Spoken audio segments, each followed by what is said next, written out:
Transition partners take mental health very seriously. We are now supporting Claro Mental Health Charity, who are local and based in Harrogate. We are working closely with Richard Kenny, who is the IT director at TechBuyer. Claro operates as a commercial workshop making goods for businesses which enable those with long-term mental health conditions to function in a voluntary real work environment. We would love it if you can join us in supporting this amazing cause and charity and donate what you can. Any amount would be greatly appreciated. Thank you very much, and thanks to all our listeners.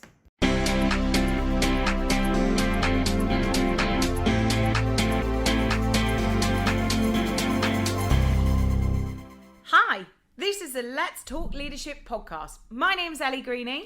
And my name's Sandra Patel-Stewart. On this podcast, we will be interviewing some of the UK's greatest tech leaders. We'll be discussing war stories, battle scars, and their learnings from their journeys. Hopefully, you will pick up some great tips, learn from others' experiences, and have a good laugh along the way.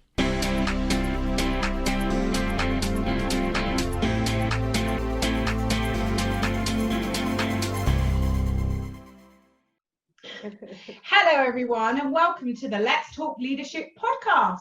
This week I could not be happier because our good friend and client Mic Holden is on the show, who is the head of engineering at Covea Insurance. Mick is a great friend and client to both Sandra and myself. He's a successful head of engineering at Covea Insurance, who are a UK underwriting business of leading French mutual insurance group Covea, and offer commercial, motor and high net worth property and protection insurance through its Standard & Poor's A+ stable rating. In 2017, Covea Insurance served over 1.9 million policyholders and generated 739 million in premiums. Mick is responsible for a team of 120 plus, most of which has been grown out for the past 12 months with offices based in Halifax, Reading and Westmoreland. It's a fast-growing agile team who have recently been shortlisted for the best place to work in digital by the 2020 Computing Digital Technology Leaders Award. Hello, Mick. Hello. How are you doing? It sounds like you know more about me and my company than I do. I've done my research. Yeah, if you'd put me on the spot, I wouldn't have been able to say any of that. Fantastic, thanks for coming on the show, and finally it's good to get you on board. Yeah, I've been dodging this one for a while, so I know I have to take my medicine and do this one now. So first of all, I would like to tell all our listeners and viewers, Mic Holden is actually only 32.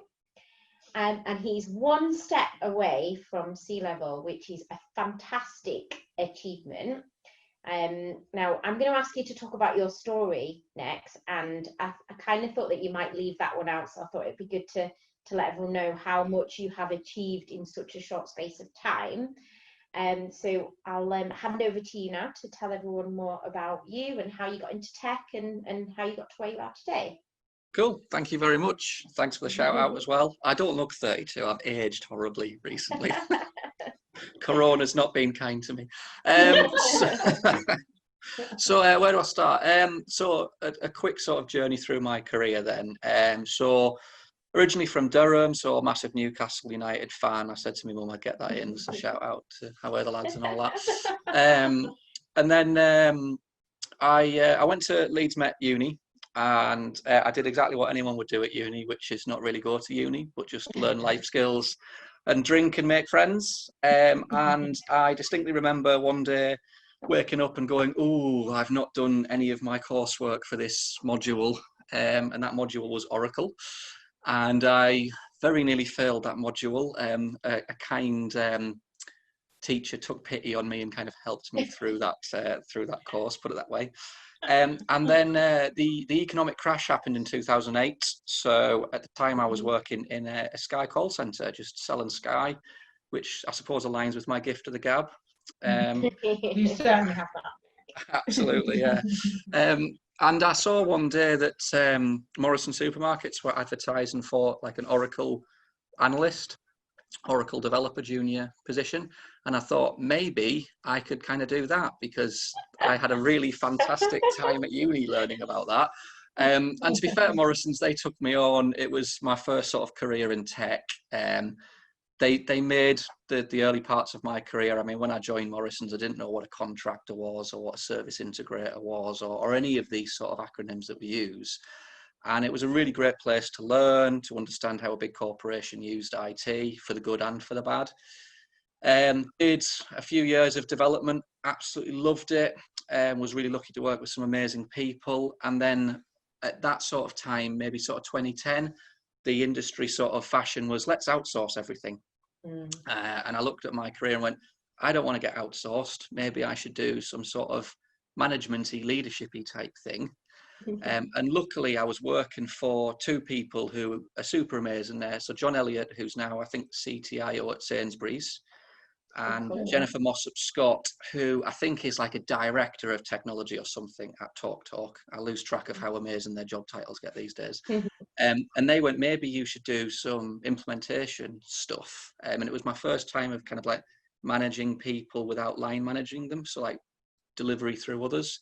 Did a massive release of our core program, which was all based on Oracle, which is quite ironic because The irony. The person who nearly failed their Oracle module still, I think, holds the record for the largest Oracle retail implementation in Europe is still on my CV.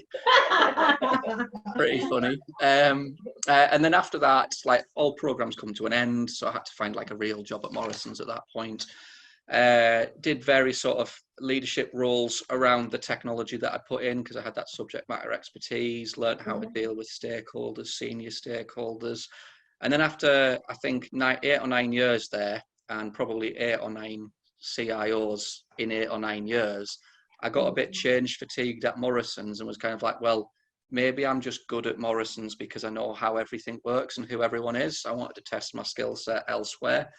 I took the very scary decision to jump from a really rapid changing company in Morrisons to a sort of a more slow-paced traditional utility company at Yorkshire Water. So worked for a lovely lady there called Pearl Murphy, and Pearl was very honest about the challenges at Yorkshire Water and said, I don't understand this agile thing. It just sounds like a bunch of cowboys who don't follow the rules. Can you come and fix my development and architecture functions? And that was a new challenge all over again. Had to build relationships with new business people, with new stakeholders, unlearn and kind of reinstall technology in my mind because I'd been so Morrisonized. Met some great friends there, Simon Binshall, Stu Mitchell. They really sort of introduced a number of concepts to me, be it modern ways of architecture, how to, align with the outside world with Gartner, and even introducing me to you two. That's how I met Transition Partners. So shout out to them. Loved it at Yorkshire Water, and it's probably one of my biggest frustrations that I never kind of finished that journey there. So they work in long investment cycles, and they were at the end of an investment cycle, and it was clear that it was going to get a little bit stuck in the mud for a couple of years. So when I get bored, I up and leave. That brings us to 2019. That was a hell of a year in my career. I had 4 permanent jobs in 12 months in 2019. So I left Yorkshire Water in the January to go and have a new adventure in London and work for a big advertising firm called WPP. So like, they're the biggest advertising firm that no one's ever heard of. They do about 60%. 60% of all adverts in the UK are done by WPP. And it just wasn't the right fit. So the combination of being in London, I'm a northern lad, all of the travelling, the role wasn't what I thought it was going to be. They weren't what I thought that I was going to be. And we agreed that it wasn't really working out, and took a nice little payoff and ran away. Ran back up north. Enjoyed a few months in your back garden, didn't you? Drinking beer. Yeah, I had about a month and a half in my back garden, and if only I knew what lockdown would have been like. I had a month and a half, and it was the most boring time I've ever had in my life because I had nothing to do and no output, no purpose. And then someone I used to work with at Morrisons, Malcolm Seagrave, who seems to know absolutely everybody in West Yorkshire, and Digital are doing some amazing stuff, come and work for us. And under a really interesting company, because you think that they're like this big sort of massive company, but actually they're a collection of little startups. I joined the Halifax startup, and it really had that startup feel. It was really raw, and it was so much different to what I would have from Morrisons and from Yorkshire Water, you know, sort of like traditional companies. And had a great time there, and they placed me in about May or June of 2019 at Covea Insurance as the head of engineering.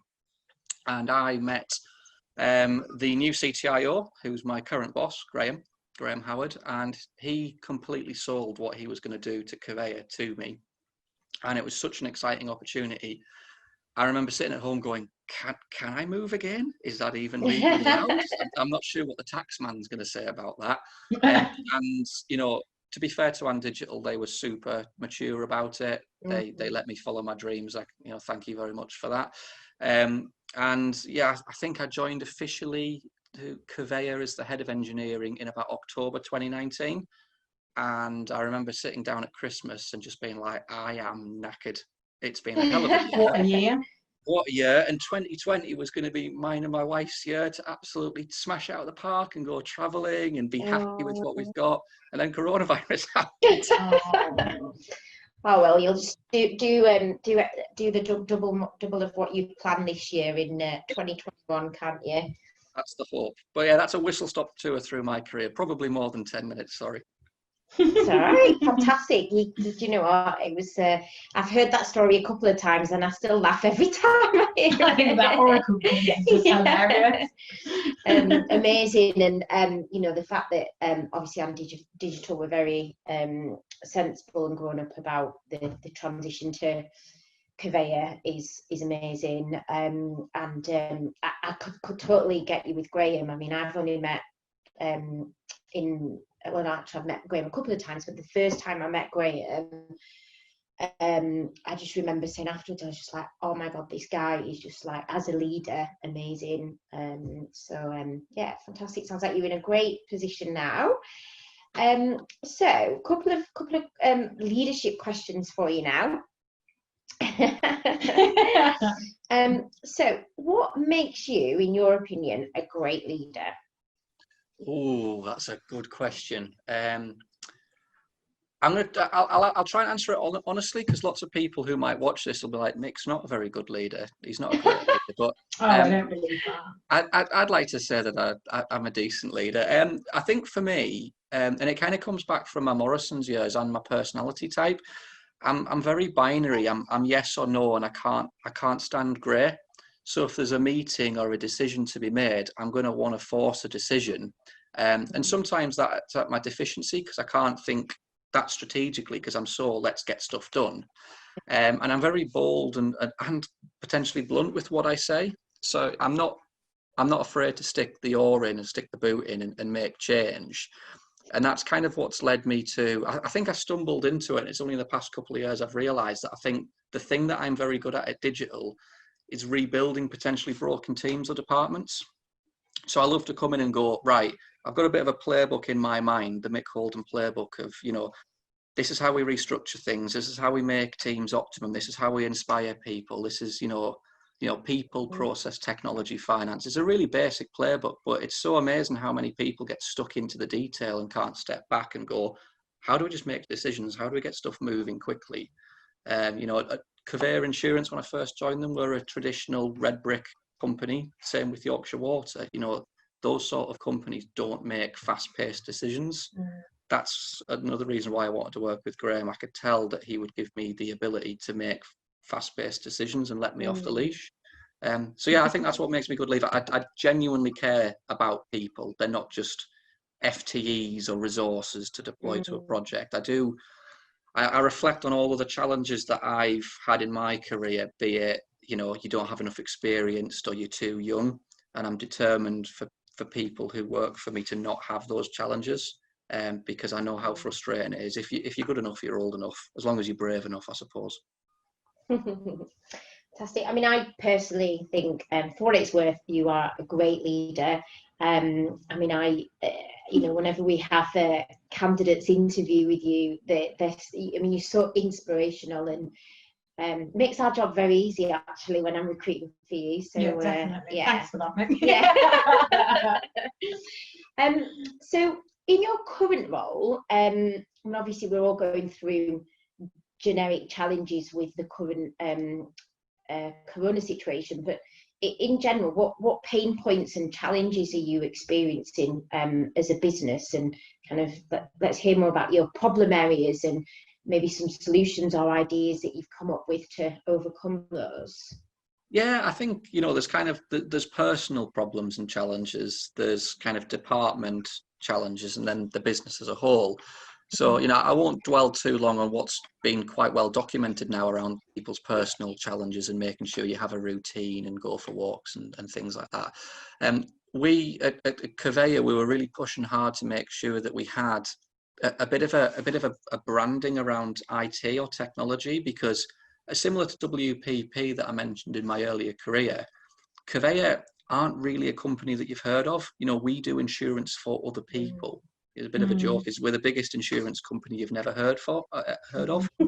And, we were on this massive recruitment drive, and how do you make insurance interesting and sexy in Halifax, Reading and Kent, Westmoreland? So we were going through a big rebranding exercise around, Covéa Digital, and we were ready to launch it.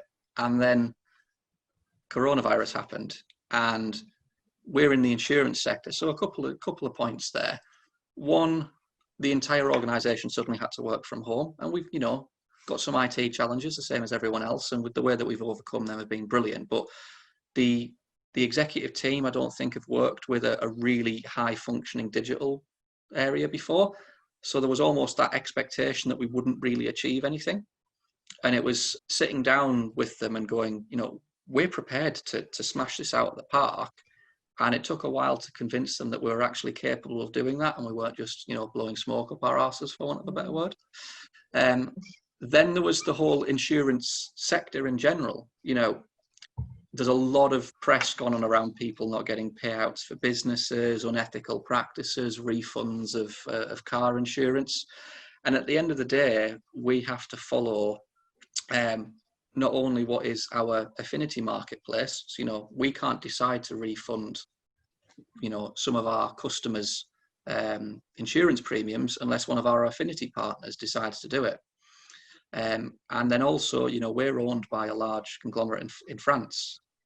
So we have to make sure that they're comfortable with what's going on, and it's a big organization. And what that's led to is that sort of risk reward of how do we shout about Covéa and say that we're an amazing place to work, we're prepared to onboard people digitally, we're going to be Covéa Digital, versus how do we keep our heads down so that no one remembers that we're here, so that we don't get put in the press and get told off for being a nasty insurance company.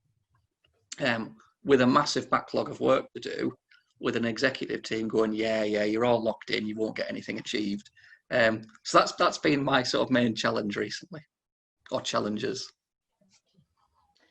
So I would love to hear then, I always think that people, obviously you've grown and developed so quickly, and we've known you sort of 4 or 5 years now. 4 or 5 years, yeah. And since then, like even watching your journey has been amazing to watch. And we all know that you learn the most when you're in sticky situations, right? When you're on project pressures and things happen, that's when you come out of it the other side stronger, more experienced.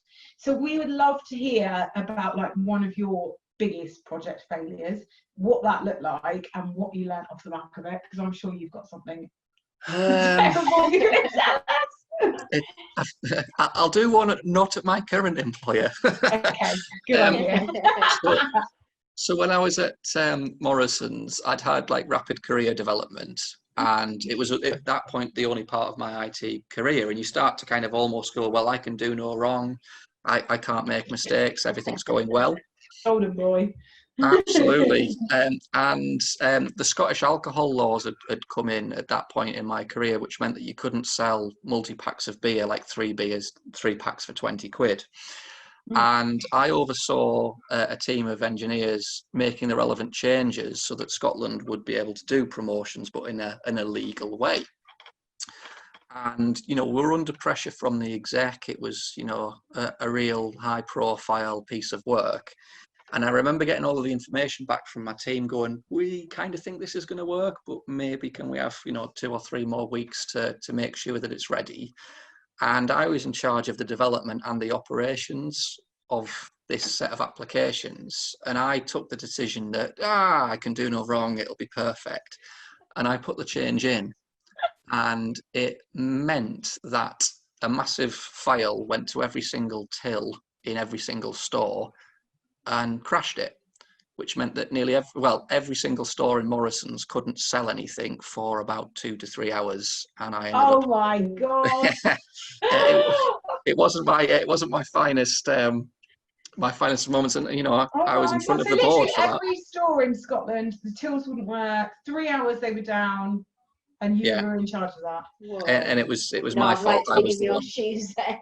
No, and to be fair, I probably should have paid a much higher price than I did. I was working for a brilliant management team. I think it would have been Nick Cooper at the time, at Morrisons.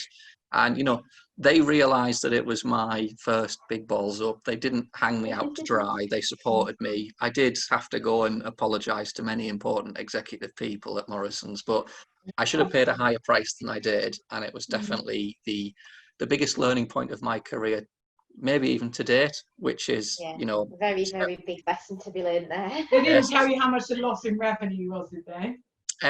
They did, but part of my brain has deleted that because it was too scary. And what do you feel like you learned from that?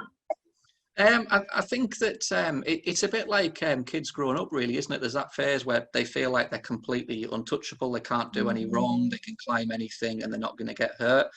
And I think that as a leader, especially now in the modern world where there are more and more amazing young people joining the world of digital, there's going to be more and more people challenging the status quo with no fear. That's what makes them amazing. Yeah. But trying to protect themselves from themselves and just go and step back and really think about the consequences of your actions. Is this really right to put into production? One thing that Morrison's always taught me is they're a retailer. You don't put any changes live at Christmas time. So you can take that forward into the world of insurance and go, when it rains, don't mess around with the phone systems because people might want to ring up and say that they need a claim on the home insurance. And it's just that sort of logic that, fearless young people might skip forward. Brilliant. It still brings you out in cold sweats now, but yeah, I'm going to have flashbacks now.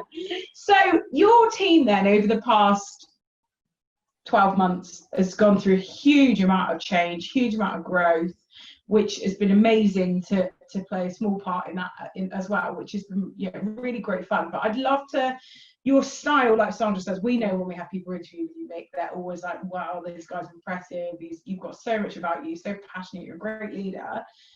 How do other people out there struggle in the current climate, hiring great tech talent anyway? Like you say, location can be challenging, you're based in Halifax. How do you attract and retain talent? Multi-layered answer. I think one of my old mentors, Bob Bentham, used to say, make sure you have a plan, because even if you don't get there, at least you've achieved something along the way. There are so many people that just kind of stumble into organisations and then almost become part of the status quo and part of the furniture. I go back to that's one of the reasons I wanted to work for Graham, because he was really clear about what he wanted and he was challenging me about what I wanted to do. And, at the risk of being too cold, if you want to be a really great leader, you have to understand when things can and can't work. So you can't save everybody.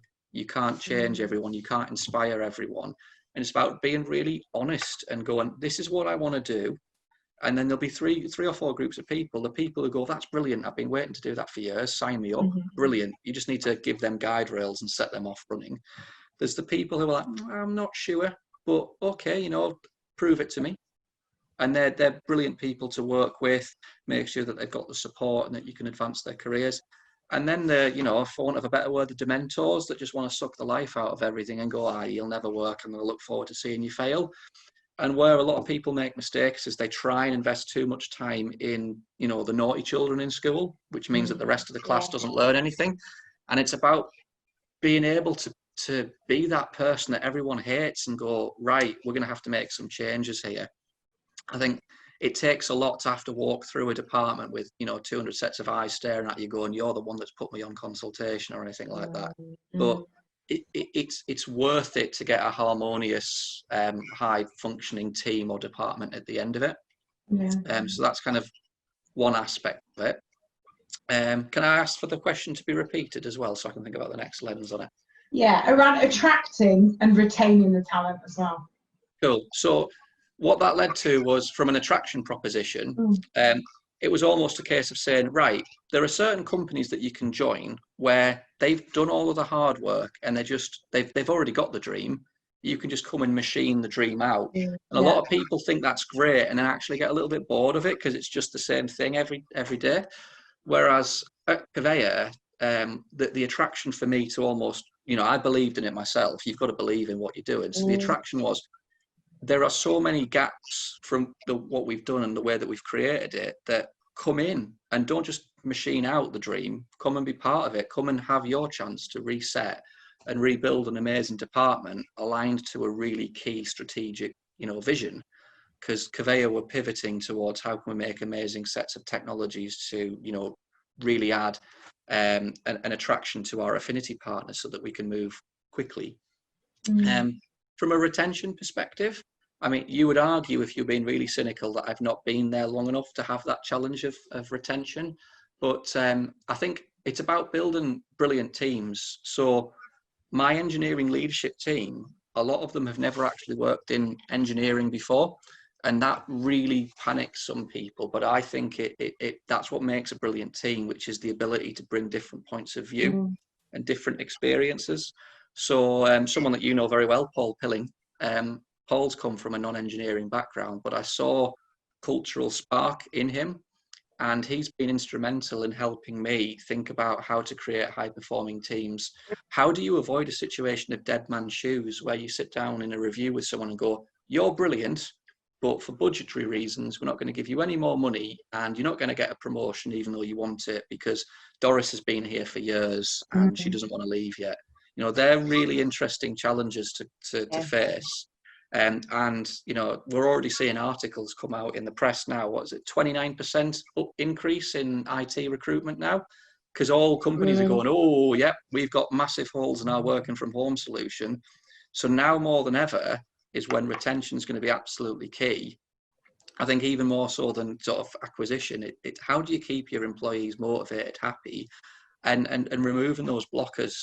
You can fire out normal buzzwords such as pulse surveys to make sure people are happy, rewards and retention. But I think it just comes down to transparency and honesty. I think, yeah, I completely agree. But I think the other thing that I think you do very, very well is spotting and seeing talent, and providing opportunities, giving people the right platform and environment for them to really develop quickly. You recognise their talent. I mean, like Rachel, for example, was one of your first hires, and how far has she come along in just under a year? You're not afraid to give people that opportunity. No, I mean, that's something for me that I personally enjoy. I go back to there's so many examples of, you must have 12 years experience in this coding language, and the coding language has only been out 3 years. I always used to look at it and go, how can I expect to have financial management if you don't give me the opportunity to manage finances in my current role? And it held me back in sort of the middle period of my career, where I was like, I can't get that next step because no one's going to give me the experience, because I'm not brave enough or experienced enough to get it. And for me, one of the things I always say in an interview is, if your CV says that you can do something brilliant, I'm not going to ask you to prove that you can do it, because you've said that you can do it, and that's what a probationary period's for. If you're going to lie, I'm going to find out about it. For me, the interviews are more around, are you someone that I want to work with? Do you want to work with me? Because, I end up spending more time with some of these people than I do with my own family. And it's so key that people work well together, and that you can be honest with each other. And I think that's what drives a really high performing team. So yes, I've taken, a number of gambles on people with, who potentially would have been too young in their careers in the eyes of a normal organization, or who haven't been necessarily as experienced in the disciplines that they want. but that's what creates a hungry team as well. You know, I'm going to give them a shout out now. My leadership team in engineering, they are hungry for success and they push each other on all the time. So actually motivation's less of an issue for me because they're all motivating each other. That's really great. Fantastic, amazing. So another question for me, what are you most passionate about at the moment? And you could give us a work example, person example, or one of each. Up to you. Oh, that's how I'm passionate about the Newcastle United potential takeover. That'll be nice for us to actually have some money. That will be nice, wouldn't it, if that happens? Yeah. So I'll try and do a digital one. I'm really passionate about the way that coronavirus is going to shake up the marketplace. I know that's a bit of a strange one to say, but in March it was like, oh my God, what's the world coming to? Doom and gloom. Whereas, yeah, real doom and gloom. Whereas now in July, we're in a situation where, you know, most people in technology look like rock stars in their current organizations because they've, you know, helped everyone work from home. And it's the first time that the industry is really having to think about how we operate for a long time. So how do we do knowledge sharing and transfer where we can't all get together? You know, that's a real challenge. However, opportunity is, I've had real challenges with getting some skill sets into certain locations that I'm recruiting into. Actually, I could hire someone who lives and works in Manchester. I might never meet them because location is completely irrelevant now. And I think that there's going to be over the next 6 months sort of a couple of types of companies that have forward-thinking people and are not afraid to make some potentially weird recruitment decisions are going to really see things move quickly for them and attract and retain lots and lots of talent. Whereas the classic, oh, well, you know, when it all goes back to normal, you will have to be in the office 5 days a week. And, you know, this role is based in Halifax. You live in Edinburgh. Oh, that's not going to work. It's just, I think that's what's really exciting, that the industry's forcing itself to rethink how we all work together. That's what makes me passionate, because there are so many opportunities, because no one's got that de facto playbook of this is how you do IT in a coronavirus world. Yeah, fantastic. Did you see that Morrisons have announced 4-day working week? Absolutely, yeah. It's an interesting one because not everyone wants the same thing. My immediate reaction for that was, oh, I don't like the look of that. Whereas certain people think that's absolutely brilliant. I know some people there who do think it's brilliant. You know, we're going to have something for everyone, because, you know, my personality type is I'd like to be in an office 5 days a week. There's no chance in hell that that's really going to happen, and I'm going to have to go through an iteration of that. There are some people who never want to be in an office and are quite happy to work from home because their work-life balance is going to be amazing. I think that leaders in technology, you know, HR and technology are always two separate things in most organizations. They need to come together and think of modern working practices, because there are going to be a lot of organizations that get caught out being flat-footed with a lack of space, a lack of correct space in the environment, different recruitment processes. Yeah, it's going to be painful. The whole blanket approach thing is just not going to work anymore, is it? And I think that's, like you say, when things are going to shape up for technology and what it looks like for teams and management leadership. The past 5 months have been the biggest learning curve that any of us could have had, but then hopefully you've just got to take the positive impact off the back of it, haven't you? So interesting to hear you say about that. But I'd love to finish the podcast with, what are you most excited about? Have you got any big plans on the horizon? What's coming up with Covéa, and any personal projects that you're looking forward to? Cool. Oh, lots of things. My wife says I never celebrate things, so I've pushed and pushed and pushed for X amount of years to get different jumps in my career. And I always used to say to her, you know, I'd love to be a head of. And then I got to be a head of engineering, and I was just so busy. I was just like, yeah, now I want to go and do something else, you know, onwards and upwards. And she's kind of gone, you need to stop and celebrate what you've achieved. So that's going to be one thing that I'm going to try and be passionate about, which is my current role. You know, I want to celebrate the people that have got me to where I've got in my career. I want to reward myself. So I'm in that lovely position where I'm thinking, should I get a new car, a nice new car, when I can't drive it anywhere and it makes no sense to get one? So that would be like a nice personal thing. But I'm excited that and passionate about the people around me in my leadership team that I work for at my company.